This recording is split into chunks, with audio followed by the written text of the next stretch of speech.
ಇದೀಗ ಕರ್ನಾಟಕ ಸೇರಿದಂತೆ ಇಡೀ ದೇಶದ ವಿವಿಧ ರಾಜ್ಯಗಳ ಇಂಟ್ರೆಸ್ಟಿಂಗ್ ಸುದ್ದಿ ನೋಡೋಣ ನೇಷನ್ ಟಾಪ್ 9 ನಲ್ಲಿ. WFO ನೂತನ ಅಧ್ಯಕ್ಷರಾಗಿ ಆಯ್ಕೆಯಾಗಿರುವ ಸಂಜಯ್ ಸಿಂಗ್ ನೇಮಕ ವಿರೋಧಿಸಿ ಕುಸ್ತಿಪಟುಗಳ ರಾಜೀನಾಮೆ ಪರ್ವ ಮುಂದುವರೆದಿದೆ. ವಿನಿಶಾ ಫೋಗಟ್ ತಮಗೆ ದೊರೆತಿರೋ ಧ್ಯಾನ್ ಚಂದ್ ಖೇಲ್ ರತ್ನ ಮತ್ತು ಅರ್ಜುನ ಪ್ರಶಸ್ತಿಯನ್ನ ಹಿಂತಿರುಗಿಸುವುದಾಗಿ ಪ್ರಧಾನಿಗೆ ಪತ್ರ ಬರೆದಿದ್ದಾರೆ. ಈ ಪತ್ರದ ಪ್ರತಿಯನ್ನ ಸೋಷಿಯಲ್ ಮೀಡಿಯಾದಲ್ಲಿ ಪೋಸ್ಟ್ ಮಾಡಿದ್ದಾರೆ. RBIಗೆ ಬಾಂಬ್ ಸ್ಫೋಟ ಬೆದರಿಕೆಯ ಇಮೇಲ್ ಬಂದಿದೆ. ಬೆದರಿಕೆ ಇಮೇಲ್ ಕಳುಹಿಸಿದವರು ಕೇಂದ್ರ ಹಣಕಾಸು ಸಚಿವೆ ನಿರ್ಮಲಾ ಸೀತಾರಾಮನ್ ಮತ್ತು RBI ಗವರ್ನರ್ ಶಕ್ತಿಕಾಂತ್ ದಾಸ್ ರಾಜೀನಾಮೆಗೆ ಒತ್ತಾಯಿಸಿದ್ದಾರೆ.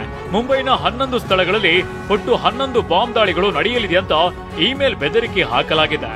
ಆದರೆ ಬಾಂಬ್ ಬೆದರಿಕೆ ಕುರಿತಂತೆ ಏನೂ ಕಂಡು ಬಂದಿಲ್ಲ. ತೆಲಂಗಾಣದಲ್ಲಿ ಉಚಿತ ಬಸ್ ಪ್ರಯಾಣದಿಂದ ಪುರುಷರಿಗೆ ಸೀಟು ಸಿಗ್ತಿಲ್ಲ ಎಂಬ ಆಕ್ರೋಶ ವ್ಯಕ್ತವಾಗಿದೆ. ಟಿಕೆಟ್ ಖರೀದಿಸಿದ್ರು ತಮಗೆ ಕುಳಿತುಕೊಳ್ಳೋಕೆ ಬಸ್ಗಳಲ್ಲಿ ಸೀಟು ಸಿಗ್ತಿಲ್ಲ ಅಂತ ಪುರುಷ ಪ್ರಯಾಣಿಕರು ಸರ್ಕಾರದ ವಿರುದ್ಧ ಕಿಡಿಕಾರ್ತಿದ್ದಾರೆ.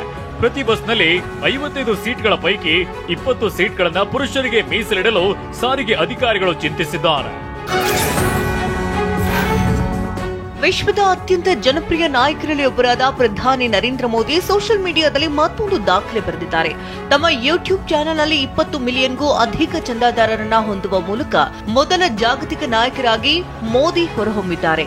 ಯೂಟ್ಯೂಬ್ ಚಾನೆಲ್ ಸಬ್ಸ್ಕ್ರಿಪ್ಷನ್ ಸಂಖ್ಯೆಯಲ್ಲಿ ಬ್ರೆಜಿಲ್ನ ಮಾಜಿ ಅಧ್ಯಕ್ಷ ಜೈರ್ ಬೋಲ್ಸನಾರೋ 2ನೇ ಸ್ಥಾನದಲ್ಲಿದ್ದಾರೆ. ಉಪರಾಷ್ಟ್ರಪತಿ ಧನ್ಕರ್ ಕುರಿತು ಅಪಹಾಸ್ಯ ಮಾಡಿದ ವಿಚಾರಕ್ಕೆ ನಿವೃತ್ತ ನ್ಯಾಯಮೂರ್ತಿ ಹಾಲಿ ರಾಜ್ಯಸಭಾ ಸದಸ್ಯ ರಂಜನ್ ಗೊಗೊಯ್ ಆಕ್ರೋಶವನ್ನ ಹೊರಹಾಕಿದ್ದಾರೆ. ಜಗದೀಪ್ ಧನ್ಕರ್ ಹಳೆಯ ಚಿತ್ರವೊಂದನ್ನ ಪೋಸ್ಟ್ ಮಾಡಿರುವಂತಹ ಅವರು ಜಗದೀಶ್ ಧನ್ಕರ್ ಅವರ ಸೌಜನ್ಯವನ್ನ ಗೇಲಿ ಮಾಡಿರುವುದು ಸರಿಯಲ್ಲ ಅಂತ ಟೀಕೆ ವ್ಯಕ್ತಪಡಿಸಿದ್ದಾರೆ. 2024ರ ಲೋಕಸಭಾ ಚುನಾವಣೆಯಲ್ಲಿ ನಾನು 4ನೇ ಬಾರಿಗೆ ರಾಜ್ಯ ರಾಜಧಾನಿಯಿಂದ ಸ್ಪರ್ಧಿಸಲಿದ್ದೇನೆ. ಈ ಚುನಾವಣೆ ನನ್ನ ಕೊನೆಯದಾಗಲಿದೆ ಅಂತ ಕಾಂಗ್ರೆಸ್ ನಾಯಕ ತಿರುವನಂತಪುರಂ ಸಂಸದ ಶಶಿ ತರೂರ್ ಹೇಳಿದ್ದಾರೆ.